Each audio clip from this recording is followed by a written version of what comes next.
नमस्कार विद्यार्थी मित्रांनो, KTHM ई लर्निंग या पोर्टलवरील व्याख्यानमालेत तुम्हा सर्वांचे पुन्हा एकदा स्वागत.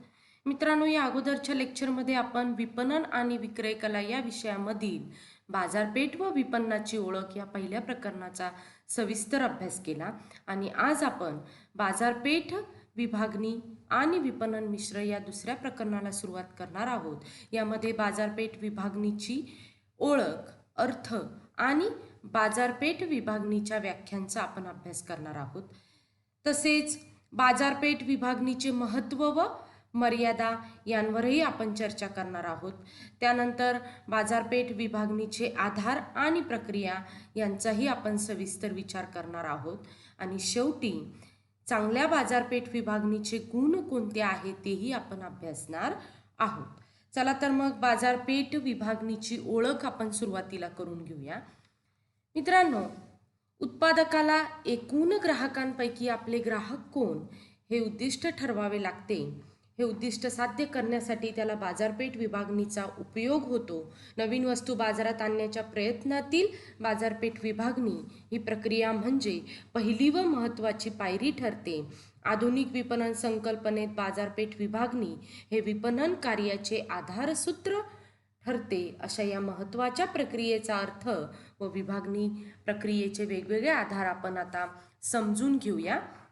चला तर मग बाजारपेठ विभागणीच्या व्याख्या किंवा सुरुवातीला त्याचा अर्थ काय आहे ते आपण समजून घेऊया.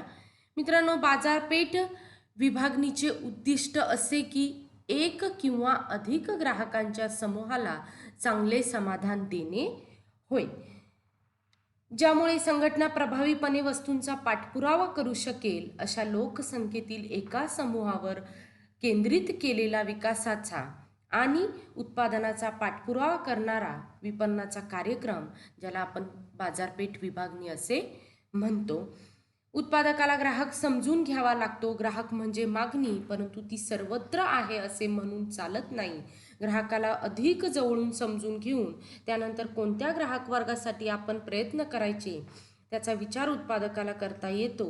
या दृष्टीने जी क्रिया केली जाते त्या क्रियेला बाजारपेठ विभागणी असे म्हणता येईल. यानंतर आपण बाजारपेठ विभागणीच्या व्याख्या समजून घेऊया. यामध्ये 3 व्याख्या दिलेल्या आहे. पहिली व्याख्या आहे ती म्हणजे बाजारपेठ विभागणी म्हणजे विशिष्ट आधार समोर ठेवून एकूण बाजारपेठेचे विविध गटांत विभाजन करणे होय. यानंतर पुढची व्याख्या आहे बाजारपेठ विभागणी म्हणजे बाजारातील खरेदीदारांची त्यांच्या विविध वस्तूंच्या गरजेनुसार विविध गटांमध्ये केलेली विभागणी होय. आणि शेवटची व्याख्या डॉक्टर महेश कुलकर्णी यांनी लिहिलेली. त्यांच्या म्हणण्यानुसार स्त्री पुरुष विविध गटात किंवा विविध वयोगट, रुची भिन्नता, आवड निवड, उत्पन्न भेद या आधारे ग्राहकांचे केलेले विभाजन किंवा त्यांचे निर्माण केलेले उपसमूह म्हणजे बाजारपेठ विभागणी होय. मित्रांनो, यानंतर आपण बाजारपेठ विभागणीचे महत्त्व काय आहे ते वेगवेगळ्या मुद्द्यांच्या सहाय्याने जाणून घेऊया. या बाजारपेठ विभागणीच्या महत्त्वांनाच फायदे असे सुद्धा म्हटलेलं आहे. ते फायदे कोणते ते जाणून घेऊया. पहिला फायदा आहे तो म्हणजे अस्तित्वात असलेल्या वस्तूला किंवा वस्तूच्या मुद्रेला अधिक चांगली स्पर्धात्मक स्थिती प्राप्त होण्यासाठी बाजारपेठ विभागणीची मदत होते. त्यानंतर दुसरं महत्त्व आहे मर्यादित बाजारपेठेत अस्तित्वात असलेल्या वस्तूला किंवा वस्तूच्या मुद्रेला अधिक चांगली स्थिती प्राप्त होण्यासाठी बाजारपेठ विभाजनाची मदत होऊ शकते. तिसरं महत्त्व आहे एकाच उत्पादनाच्या 2 किंवा अधिक मुद्रा असलेल्या वस्तू कमीत कमी एकमेकांवर छाप किंवा प्रभाव टाकून विभाजन करण्यास मदत होते. प्रत्येक मुद्रेच्या वस्तूला स्वतंत्र अस्तित्व निर्माण होण्यास मदत होते. यानंतर पुढचं महत्त्व आहे ते म्हणजे नवीन वस्तूच्या संधीसाठी बाजारपेठेतील पोकळी शोधून काढण्यास बाजारपेठ विभागणीची मदत होते. पुढचा फायदा आहे वस्तूला अव्यक्त किंवा प्रभावी नवीन ग्राहक शोधण्यास मदत ही बाजारपेठ विभागणीमुळे होते. त्यानंतर परिणामकारक बाजारपेठ विभागणीमुळे ग्राहकांचा विश्वास वाढतो. त्यामुळे व्यवसायाचे स्पर्धेपासून संरक्षण केले जाते. तसेच ग्राहकांना अधिकाधिक चांगल्या पद्धतीने सेवा पुरवणे हे बाजारपेठ विभागणीमुळे शक्य होते. त्यानंतर व्यवसायाची निष्ठा राखणाऱ्या व व्यवसाय सहाय्यभूत ठरणाऱ्या ग्राहकांवर अधिक लक्ष केंद्रित करणे हेही बाजारपेठ विभागणीमुळे शक्य होते. तसेच संभाव्य ग्राहकांचा अंदाजही येऊ शकतो आणि उत्पादनात पाठपुरावा करणारा विपणनाचा कार्यक्रम आखणे हे सुद्धा बाजारपेठ विभागणीमुळे शक्य होते. यानंतर आपण बाजारपेठ विभागणीच्या मर्यादा बघूया. मित्रांनो, यामध्ये वेगवेगळ्या मर्यादा दिलेल्या आहे. त्यामध्ये पहिली मर्यादा आहे ती म्हणजे केवळ विशिष्ट समूहावर लक्ष केंद्रित. या मर्यादेनुसार केवळ विशिष्ट समूहावर लक्ष केंद्रित केल्यामुळे दुसऱ्या समूहाकडे दुर्लक्ष होते. त्यामुळे पर्यायाने व्यवसायाचे नुकसानच होते. दुसरी मर्यादा आहे ती म्हणजे शास्त्रशुद्ध पद्धतीने विभागणी न झाल्यास बाजारपेठ विभागणीला अनेक समस्यांना तोंड द्यावे लागते. त्यानंतर तिसरी मर्यादा आहे ती म्हणजे बाजारपेठ विभागणी ही खर्चिक पद्धत आहे. छोट्या व्यावसायिकाला ती उपयुक्त ठरत नाही. यानंतर आपण बाजारपेठ विभागणीचे आधार बघणार आहोत. मित्रांनो, वेगवेगळे आधार यावरून बाजारपेठ विभागणी केली जाते. ते बघण्यापूर्वी थोडक्यात आपण बाजारपेठ विभागणीचे आधार काय आहेत ते बघूया. मित्रांनो, ग्राहकांच्या आवडीनिवडी समजून घेण्यासाठी कोणत्या घटकांवर, कोणत्या निकषांवर, कोणत्या आधारांवर बाजारपेठेची विभागणी करावी याबाबत सर्वसामान्य अशी पद्धती नाही. तथापि याबाबत विपणन विभागाला विविध मार्ग चोखाळून तसेच अनुभवातून निरनिराळे आधार शोधून बाजारपेठेचे विभाजन करावे लागते. बाजारपेठ संशोधनाची मदत घेऊन हे कार्य पूर्ण करावे लागते. प्रत्यक्षात हे एक आव्हानात्मक कार्य असते. या सर्वसाधारणपणे बाजारपेठ विभागणीसाठी काही पुढील आधार दिलेले आहेत. त्यामध्ये पहिला आधार आहे तो म्हणजे भौगोलिक विभागणी. भौगोलिक विभागणीमध्ये बाजारपेठ विभागणीसाठी हा अतिशय सोपा व परंपरागत पद्धतीने वापरला जाणारा नैसर्गिक आधार आहे. भौगोलिक विभागणी करताना प्रामुख्याने आंतरराष्ट्रीय, राष्ट्रीय, विभागीय, प्रादेशिक व भौगोलिक रचनेचा विचार केला जातो. लोकसंख्येची घनता लक्षात घेतली जाते. महानगर, शहरी, निमशहरी, उपनगरी, ग्रामीण इत्यादी प्रकार विचारात घेतले जातात. तसेच प्रदेशाचा उंच सखलपणा, पहाडी, जंगली, आदिवासी, समुद्रकिनारा इत्यादी स्वाभाविक रचनांचाही विचार या विभागणीसाठी केला जातो. भौगोलिक विभागणीत एकूण बाजारपेठ शहर, जिल्हा, देश किंवा आंतरराष्ट्रीय अशा पद्धतीने विभागणी केली जाते. यापैकी कोणत्या विभागात प्रयत्न करायचे हे व्यवसाय संस्था ठरवते. सुरुवातीला आपल्या शहरात लक्ष केंद्रित करून त्यानंतर जिल्हा व राज्य हे उद्दिष्ट ठरवले जाते. या विभागणीत प्रादेशिक सलगता हा निकष प्रामुख्याने विचारात घेतलेला असतो. सर्वच प्रकारच्या वस्तूंबाबत ही विभागणी उचित ठरेल असे नाही. भारतासारख्या देशात अन्न पदार्थ विक्रीसाठी ही विभागणी योग्य आहे, परंतु टिकाऊ ग्राहकोपयोगी वस्तूंसाठी ही विभागणी योग्य ठरेलच असे नाही.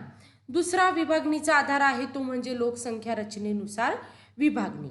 या पद्धतीनुसार विशिष्ट प्रदेशातील संपूर्ण ग्राहक हा लोकसंख्या विषयक गटात विभागला जातो.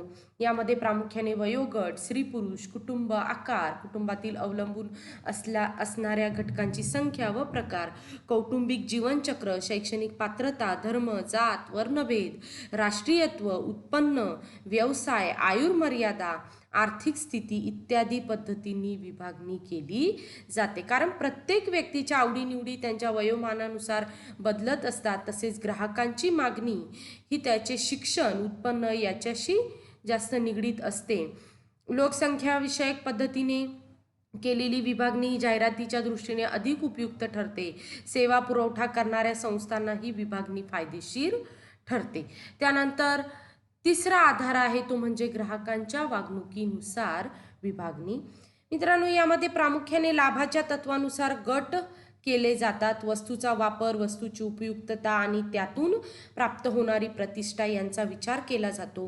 ग्राहकाचे समाजातील स्थान विचारात घेताना वस्तूचा वापर न करणारा, वस्तू वापराचा अनुभव असणारा, वस्तू वापराविषयी उत्सुक असणारा आणि वस्तूचा नियमित वापर करणारा अशी ग्राहकांची विभागणी केली जाते. तसेच या विभागणीत खरेदीचे प्रसंगही विचारात घेतले जातात. प्रासंगिक खरेदी, निर्गमिक खरेदी व विशेष खरेदी अशा विविध खरेदी प्रसंगांचाही अभ्यास या विभागणीमध्ये केला जातो.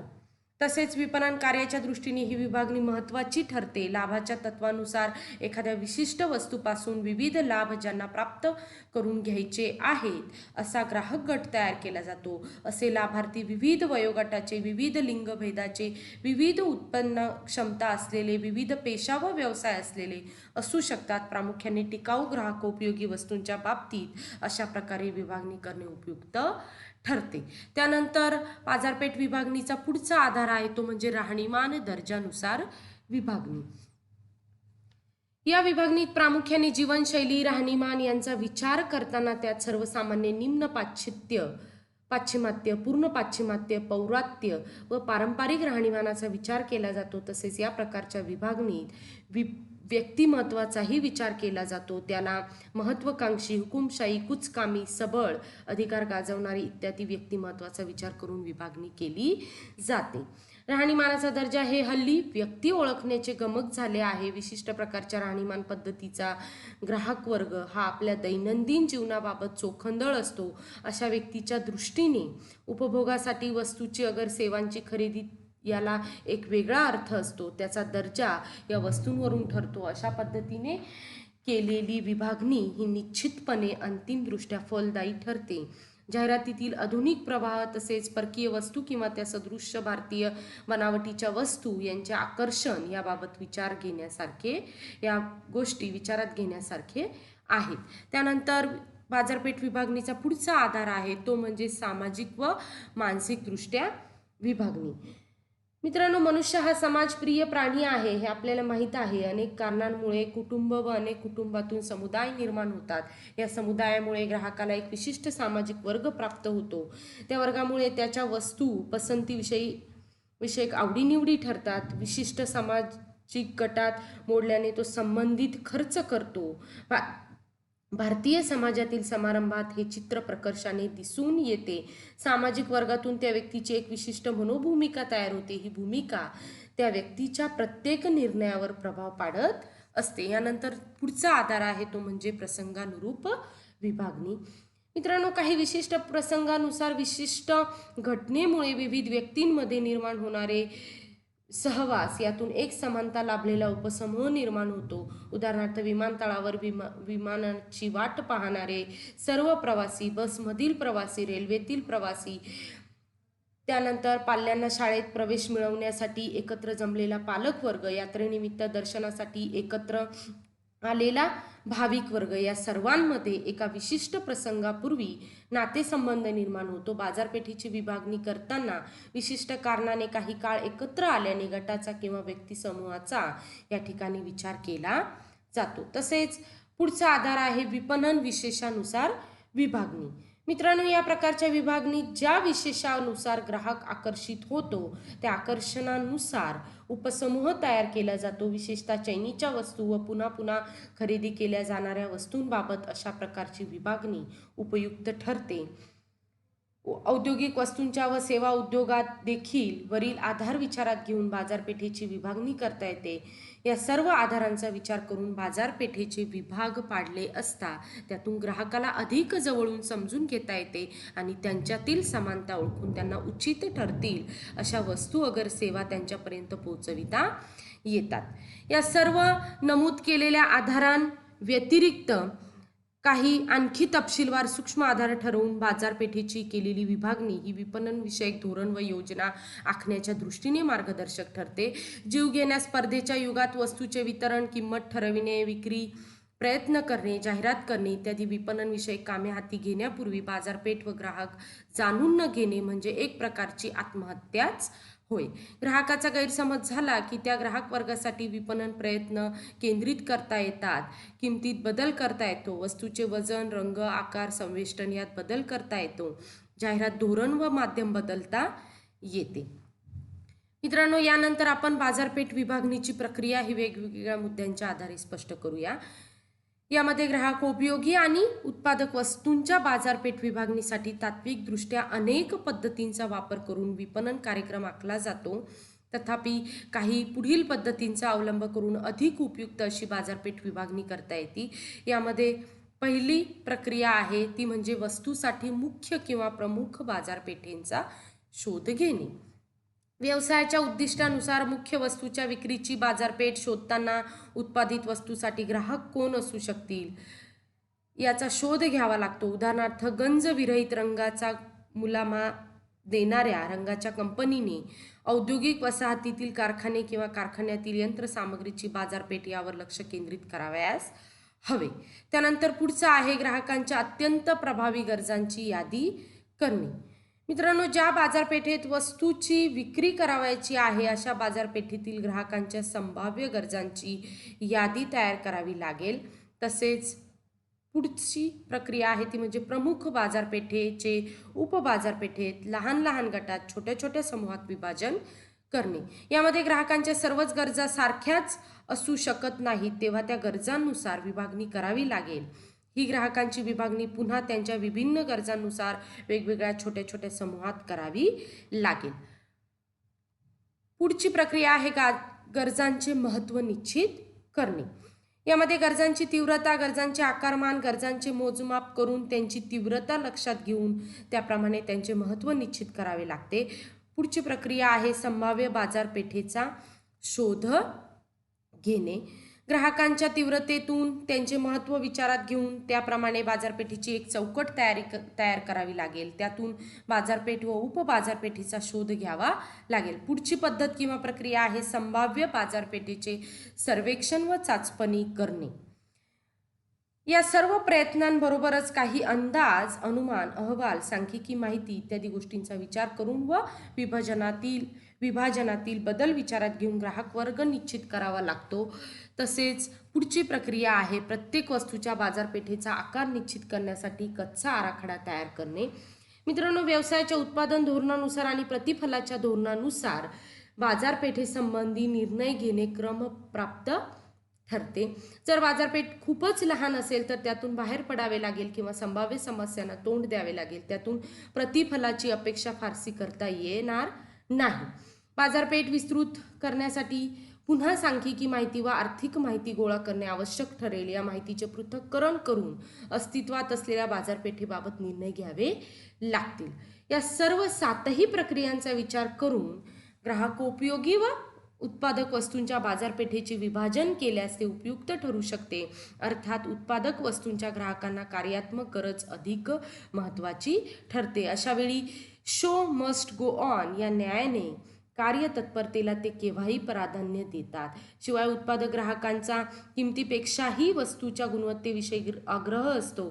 या सर्व परिस्थितीचा विचार करून बाजारपेठेच्या विभागणीची क्रिया पूर्ण करावी लागते. बाजारपेठेच्या विभागणीसाठी वरील सर्व प्रक्रियांबरोबरच वस्तूंचा पूर्वेतिहास, वस्तूंची परंपरा, वस्तूतील नाविन्य, खरेदीदारांचा मागील अनुभव इत्यादी घटकही विचारात घ्यावे लागतात. यानंतर शेवटचा मुद्दा चांगल्या बाजारपेठ विभागणीचे गुण कोणते आहेत ते आपण वेगवेगळ्या मुद्द्यांच्या आधारे स्पष्ट करूया. मित्रांनो, या अगोदर चर्चा केल्याप्रमाणे विभागणीचा आधार लक्षात घेऊन बाजारपेठ क्षेत्राचे विभाजन करता येते. या बाजारपेठ विभागणीची कोणती पद्धत वापरताना पुढील काळजी घेणे आवश्यक आहे किंवा बाजारपेठ विभागणीचे चांगले गुण कोणते आहेत ते आता बघूया. पहिलं आहे ते म्हणजे बाजारपेठेची विभागणी सुयोग्य व्हावी यासाठी फक्त एका विशिष्ट घटकाचाच आधार घेता येत नाही. तसेच वस्तुनुरूप आधाराची निवड करावी लागते. त्याचबरोबर वस्तूंची किंमत, दर्जा, ग्राहकांचा दर्जा इत्यादींचाही एकत्रित विचार होणे आवश्यक असते. म्हणून एकाच वेळी अनेक घटकांचा एकत्रितपणे विचार करून बाजारपेठेची विभागणी करणे इष्ट ठरते. उदाहरणार्थ, ग्रंथ विक्री उद्योग, कापड व तयार कपडे विक्री उद्योग. यानंतर पुढचं गुण आहे तो म्हणजे ज्या आधारांचा किंवा मूलभूत घटकांचा बाजारपेठ विभागणी करता विचार केला जातो त्या घटकांचे मोजमाप करता आले पाहिजे. त्याचबरोबर पुढचा गुण आहे ज्या ग्राहक वर्गाकरिता किंवा उद्योग घटकाकरिता बाजारपेठेचे विभाजन करण्यात आले आहे त्या ग्राहक वर्गांपर्यंत वस्तूंचा पुरवठा सहज व सोप्या रीतीने होणे आवश्यक ठरते। तसेच बाजारपेठेच्या विभाजनात प्रत्येक विभागात ग्राहकांची संख्या अधिकाधिक असावी, जेणेकरून जास्तीत जास्त ग्राहकांचे प्रतिनिधित्व करणारा आधार निवडला जावा।